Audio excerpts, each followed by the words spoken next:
Good afternoon, my name is Nigel McGoffigan and it's my pleasure to actually take you through Ahead of the Game, Preventing Elder Abuse, a national strategy, delivered by Leading Services, Age Services Australia. Before you will have two handouts, one being our PowerPoint presentation and secondly the project, which I'll actually be speaking about.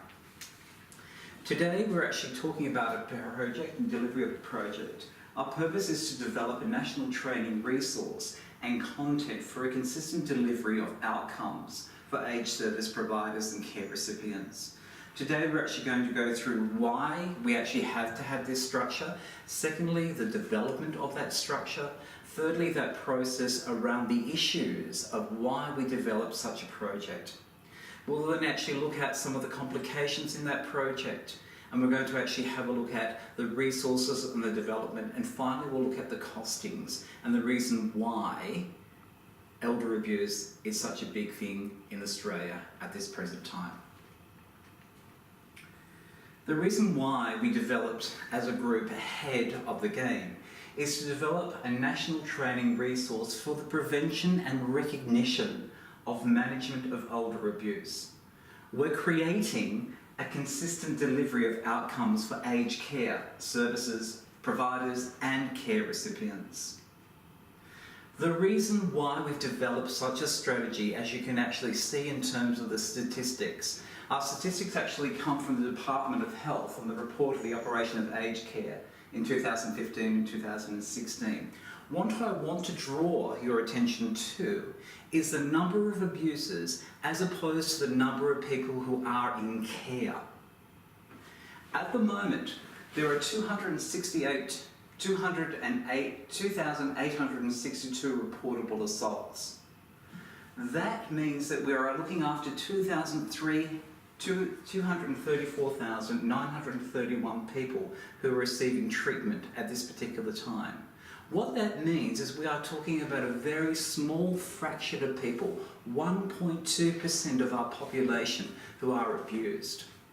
We understand that this is not tolerated. We have a no-zero policy when it comes to elder abuse. But I want to highlight the whole fact that the media gets so hyped around this, that we actually are understanding it is only 1.2% of the population we're looking after. In 2017, the Australian Law Commission produced Elder Abuse, a National Legal Response, in terms of the hype around elder abuse. What they came up with was a whole idea of concepts and strategies, 35 in total. One of the main strategies that I want to talk about was the inconsistent information and delivery of training across the sector, which this project tends to introduce. Our response to the report is what we found with our own members. There was a culture of not reporting abuse. There was a culture which was more about blame as opposed to ownership. There was a culture which needed to improve, particularly with our staff and providers. At the end of the day, what we want to move in terms of Laser is towards a culture which does not fear any wrongdoing and the reprimanding that we actually do with our staff, but more about a sense of actually collation. It is more about the issue of actually learning to be innovative and to actually see this through a new process, a new paradigm. A paradigm that actually welcomes a culture of ownership. A paradigm that actually discards a culture which paralyzes people in the area of elder abuse, but actually welcomes continuous improvement. What we are hoping for in this plan, in this strategy, as we deliver it nationwide, is to improve on that reporting. We want to improve the culture that exists. We want to see things quite differently. We want to go through a process of metanoia, a change of heart to actually see culture in a different way. We want to have a wide open approach, to be more vigilant and aware. where staff are not afraid to speak up for the rights of our elder residents. This quote from Zeissen Grun comes from a particular book called The Monk and the Manager, and it really speaks of the heart of what this project is about. It speaks to us at the moment that we can't fix a broken world if we ourselves are broken. Our own components of spirit, heart, and above all soul must be healthy so that our world can be healed in a sustainable way. This speaks to us of the crisis of elder abuse. We are not here to fix a problem. We can all fix a problem by putting more money into it. What we need is a sustainable and free way in which we change the culture of reporting and the culture of underreporting. Ahead of the Game is a creative and innovative way to actually have a look at aged care strategies. To be innovative and creative involves continual experimentation, learning and adaptation, as we can actually see from all of our reforms. This is our value proposition. Ahead of the Game. This is our project. What we want to address are certain issues which come out from our members in terms of their staff. We want staff to be brave. We want to provide ongoing support. We want them to be careful in their documentation of what it is in terms of abuse. We want them to understand those risk factors. We want to actually understand that there are appropriate interventions and the way to refer rather than sweeping it underneath the carpet. We want to do this in our area of creating a new and a renewed culture. How are we going to do this? We're going to do this by introducing a blended model of learning. At the end of the day, all of our resources come back and we actually have reduced and we've researched a lot of these issues around the way that we actually need to deliver. What we've come up with is a blended model, a face-to-face model, which actually has videos, fact sheets, and also has competency-based units to ensure that people are actually being driven in terms of their learning. We'll do it through vignettes in terms of video format to illustrate those particular concepts of what is abuse, how you actually report it, how you document it appropriately. We'll actually do that through a variation of case studies. We'll have a short assessment at the end, and it will be delivered over a 2-hour period at that person or at their provider's residential aged care facility. The most important thing is it will actually be free of charge, which is probably the best thing for all of us. Ahead of the Game will actually be rolled out in 3 phases. The first phase, of course, what we were saying, is stage 1, which is our training resources, which we'll provide to RTOs and residential aged care providers, which we're doing immediately. Secondly, it's going to be in stage 2, which is going to be a toolkit for the community care workers, allied health workers, and other general practitioners, and we'll be rolling that without 6 months. And in stage 3, there's a national campaign for awareness of elder abuse, and that will release a 1-800 number for the reporting of elder abuse, and that should be within about 12 months. It is our envision in terms of actually the value of this proposition.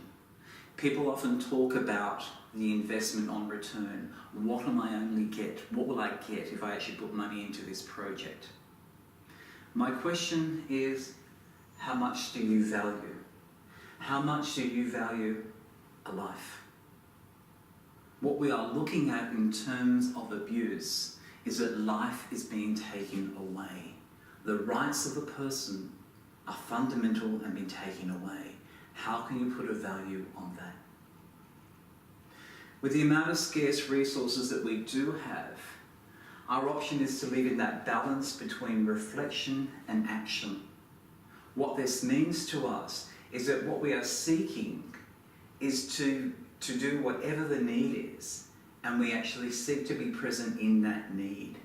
That is what LASA is about.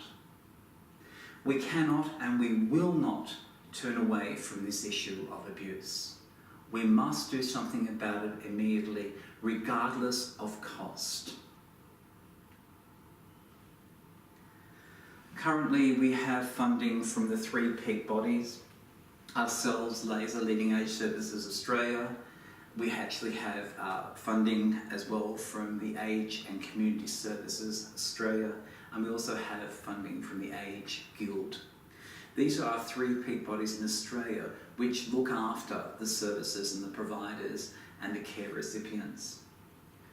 What we have done is we actually have one united voice amongst those three peak bodies to speak to the government on behalf of all of the providers, on behalf of our care recipients, to do something about it. The three peak bodies have actually put up $150,000 for the first part of that project to produce videos and also to produce fact sheets.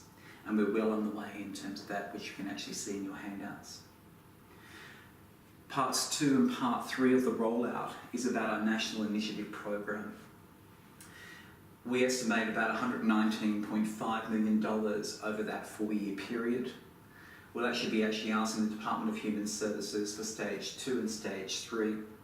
It actually comes from funding which has actually been made available through the same resources that we actually have in terms of violence against women and children. And we're actually using the same parameters and the same incidents in terms of that. Our state and territories are to actually be delivering $15 million towards the total. The government will also provide $1.7 million for the administrative costs in terms of actually setting up this parameter. Some of the risks associated with this project, you can actually see in your handouts quite a number of risks. But the main 3 risks we want to talk about are evidence-based practice. Unfortunately, in our world, in our culture, there's not a lot of evidence-based practice. This resource is actually based on 2 units of competency delivered at that step, Cert 3 and that Cert 4 aged care. There are units of competency which people need to pass in order to actually understand and to deliver appropriate care. Secondly, the language and the culture and some other barriers in terms of disability. We've had incredible experts, linguistic experts who've had involvement with our cultural and diverse people.